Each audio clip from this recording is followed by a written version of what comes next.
Bon dia, benvinguts, benvingudes a un nou programa de la Plana Ràdio. Esta setmana hem estat fent un taller parlant del pensament positiu com una actitud davant de la vida i m'agradaria explicar-vos els punts més essencials que vam estar tractant, no? Perquè va ser un taller de 2 hores i no ho sé, perquè jo crec que sempre està bé recordar-ho, encara que ho sapiguéssim i a la millor a algú li pot servir. Vam estar parlant del pensament positiu, perquè a vegades, segons en quins sectors, el tema del pensament positiu té una mica de mala premsa, no?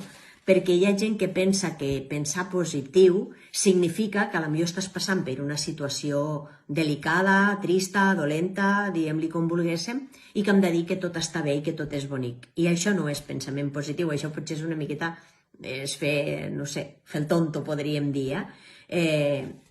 Pensament positiu com una actitud davant de la vida, per a mi el que representa és que puc estar vivint la situació X o vivint la vida normal sense tindre cap situació especial ni diferent, no? Però en què enfoco jo el meu dia a dia, la meva vida? En tot el que està malament o en tot el bo que tinc a la vida, perquè canvia molt quan ens enfoquem en les coses bones o quan no. Podem estar vivint una situació difícil, per exemple, al taller va sortir diverses persones, una d'elles estava passant un dol, havia perdut la parella, i diu, clar, és que això és molt dur de passar. I és que és veritat, és molt dur de passar, però si només mirem aquí, caurem en la tristesa i caurem en la depressió molt fàcilment. Però si tenim aquesta situació i ens permetem la tristesa i ens permetem els dols, evidentment, això no cal ni dir-ho. Però després aixeco la mirada i miro què hi ha de bo a la meva vida. I a la millor hi ha uns fills que t'estimes molt, o tens uns nets, o tens uns companys de feina que et fan costat, o tens aquella amiga que no t'ha soltat, i dius, ostres, això és d'agrair. I això és una cosa que ens aporta este puntet d'amor, de dolçor, de sentir-nos recolzats, que és important i que també ho hem de veure, perquè a vegades tenim totes aquestes coses al voltant, però és tan dur allò que estem passant o estem tan posats allí que no ho sabem veure, no? O que no ho volem mirar o no som capaços de mirar-ho. Llavors el que vam estar parlant va ser d'això, no? De que el pensament positiu com a actitud, de buscar la part bona de les coses, o el que tinc de bo, i no només quedar-me en com va el món, com van les coses, que malament està tot, que no m'agrada com estic, que no estic bé de salut, el que sigui. Sempre canviar el foco.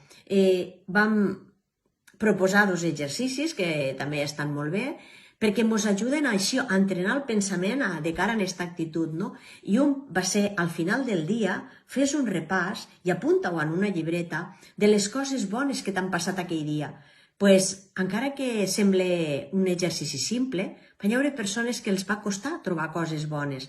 Però quan vam anar buscant i vam anar compartint i vam anar fent, vam veure que sí que ens ho havien passat. Jo estic passant una situació delicada, però avui he dinat un dinar que estava boníssim.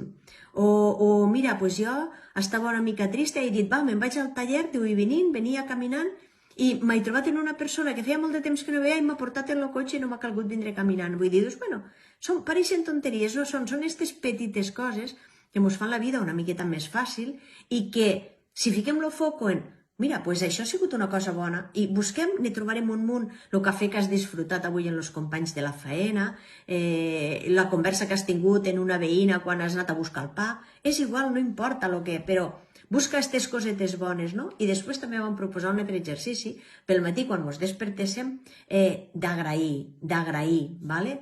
Què puc agrair? És que el primer és m'he despertat, estic viva, però tant puc dir gràcies. I podem començar a donar gràcies per infinitat de coses, encara que estéssim passant una mala situació.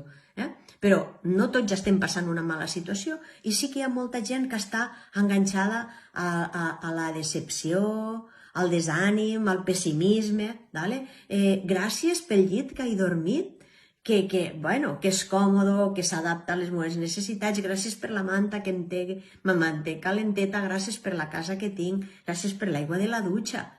Tots els que estem aquí, tenim aigua a la dutxa, aigua dins de casa. No tothom ne té. Vale? Vull dir, tenim estufa si tenim fred. Quasi tots. Jo diria que tots els que m'esteu escoltant. Per tant, fem aquests petits gestos de mirar la part positiva de les coses, perquè això ens pot ajudar molt. I després practiquem la risa i dius, però risa? Com me n'he de riure? Doncs bueno, vam posar un vídeo de riures d'una persona que estava al tren i se'n ria, i tant va riure que va acabar rient tots els que estaven al costat. Practicar la risa és algo super sanador.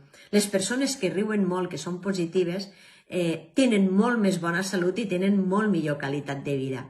Ens veiem al pròxim programa.